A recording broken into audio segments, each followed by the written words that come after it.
So this is problem number 4, no? So the problem number 4, the question is, the homogeneous bar shown in the figure 1.106 is the supported by the smooth at pin C. So this is pin C, itong support na to. Then, in a cable that runs from A to B around the smooth figure at point D, find the stress in the cable if its the diameter is 0.6 inches and the bar weight is 6,000 lb.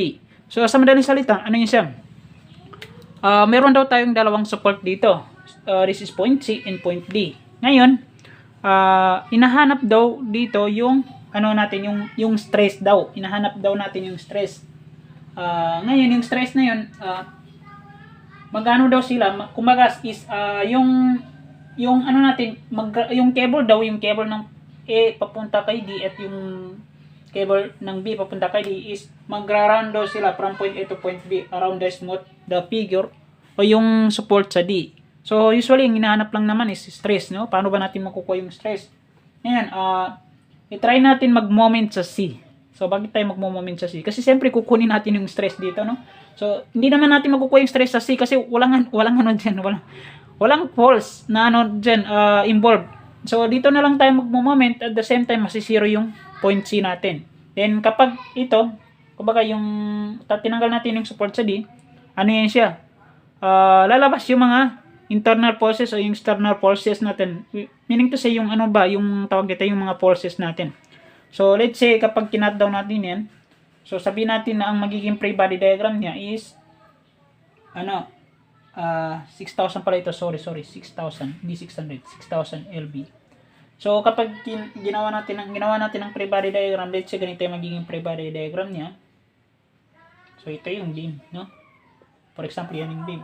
So let's say meron tayong support dito, no? So pangit ng drawing. Pangit. So let's say meron tayong meron tayong support dyan. And then, yan, support na yan. Then, meron siyang dinadala dito, this is point B. Yan yung natin, sabi niya dito na the bar weight o yung bar na to, meron daw bigat yan na 6,000 lb.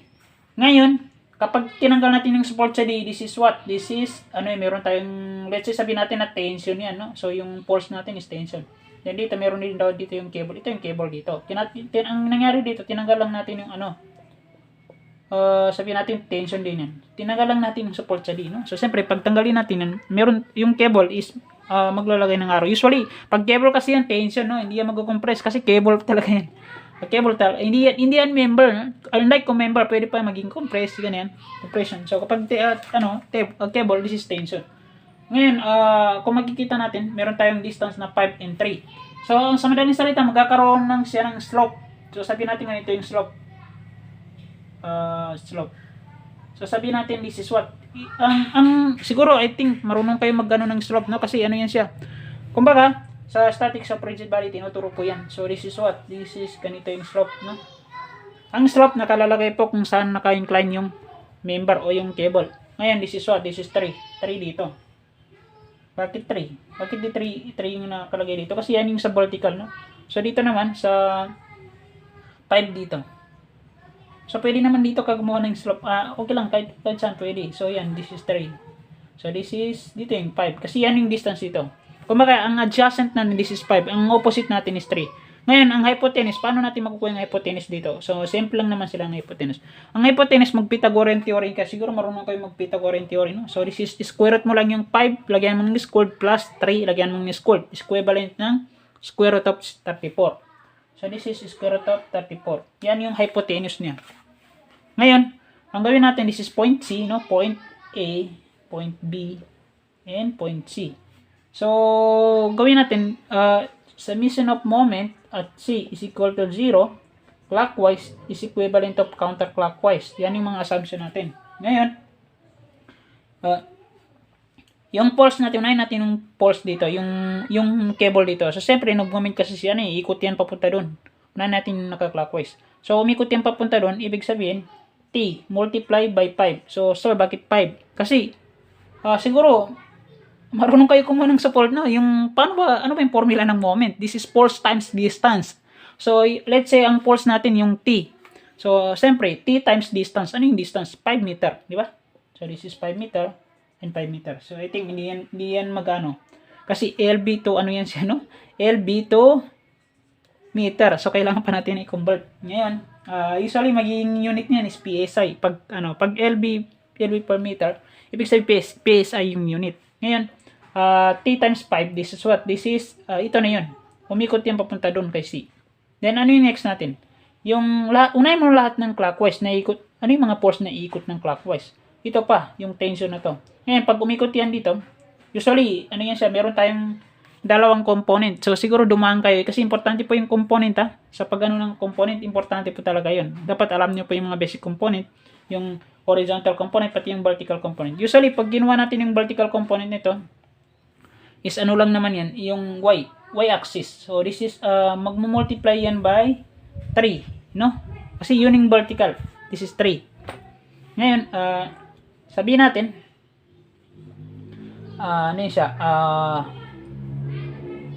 ano yung distance nito? From distance dito, ang distance, so sabihin natin T plus T times, kasi T ito, iba, hindi natin alam yung magnitude, yung resultant, hindi natin alam. So, sabihin natin T na lang.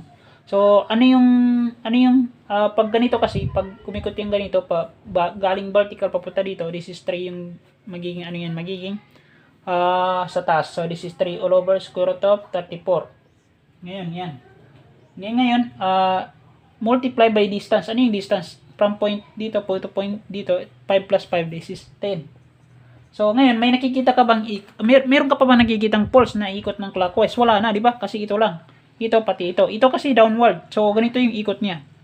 So, this is equal na lang. Kasi equal daw dito, sabi nito. Equal siya sa pulses na ikot ng counterclockwise. So, ito lang yung pulses na ikot ng counterclockwise. So, this is 6,000 times what? Times, from point B to point C, this is 5 meter. So, this is 5, no? So, ngayon, ang gawin mo na lang, calculate na lang, no? So, calculate natin.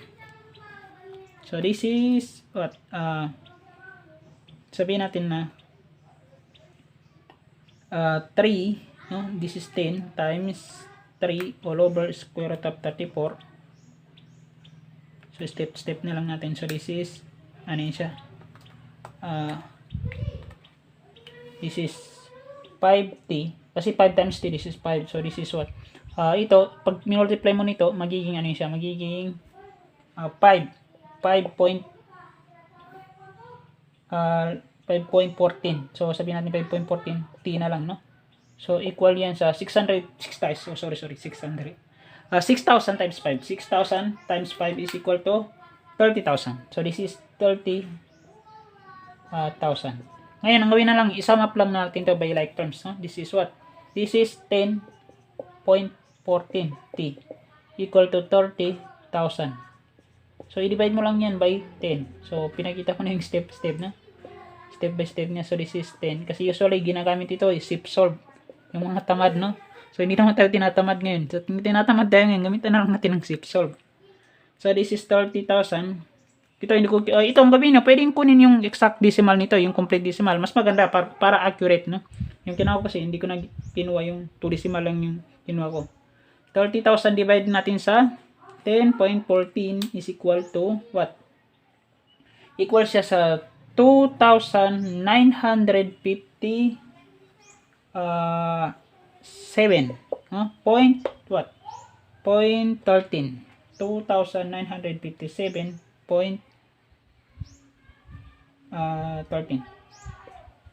Yan. So, this is what? This is LB. Kasi LB yung pulses natin, no? So, pwede naman ang gawin nyo. Usually, ang maging iba yung sagot nila, 2,958. Wala namang problema dyan kasi ibig sabihin approximately lang yan o nagra-round up ka lang doon. So, what? Anong sunod? Siyempre, hanapin natin yung stress. Nanap na kasi natin yung value ng T. So, meron na, lahat ng T na to, ito yung magiging value niya. So, ngayon, stress yung hinahanap. So, this is what? This is T is equivalent of stress at A. Yung stress at A. Yun daw yung hinahanap, di ba? Stress at A. So, yan. Ang gawin natin, substitute na lang, no? So, this is 2,957.13 is equivalent of stress at A. So, ano yung ano natin, yung stress at A. So, ano yung magiging ano natin? Usually, stress at area, yung area ng cross section. Ano yung, ano ba, di ba? Ang ano natin, ang formula, this is area, this is, ano yan siya? This is sa mechanics, sa string of material, this is, ano yan siya? Equal yan sa 1/4, no? 1/4, hindi ko nagkakamali, 1/4 pi times d squared, no? So, yan. Pwede yung ganyan. So, ngayon, ang nangyari, stress ito, di ba? Stress yung hinanap, di ba? So, multiply natin sa area na ito. Ito yung value na, this is 1/4 pi times d. Ano yung d natin? Yan yung diameter, which is 0.6. 0.6, lagyan mo lang ng quantity. Kasi naka-quantity sa formula. So, this is what? So, ang magiging ano natin dito, this is 2,957.13. I-divide mo lang dito sa 1/4 ng pi over 0.6 squared. Yan. Stress. So, ang magiging stress natin, this is what? This is stress is 10 point, dahil LB yan, magiging PSI yan. So, 458 point 10,000 pala ito, sorry. 10,458.72 PSI. So, sa paggamit ng calculator, be careful lang kasi kapag mali yung pag-i-input mo, kasi kailangan alam mo rin yung basic na paggamit ng calculator. Pag ito mali yung pag-input mo dito, iba yung makukuha mong value. Kaya yung bang estudyante, tinatanong nila, so bakit ganito yung makukuha mong value, hindi magkapareho? Kasi nagkakamali sila sa pag-input ng mga value, no? So kapag magkamali ka, mali talaga yung makukuha mong value. So sagot. So yan yung sagot sa problem number 4. O sa madaling salita, yan yung stress na hinahanap niya.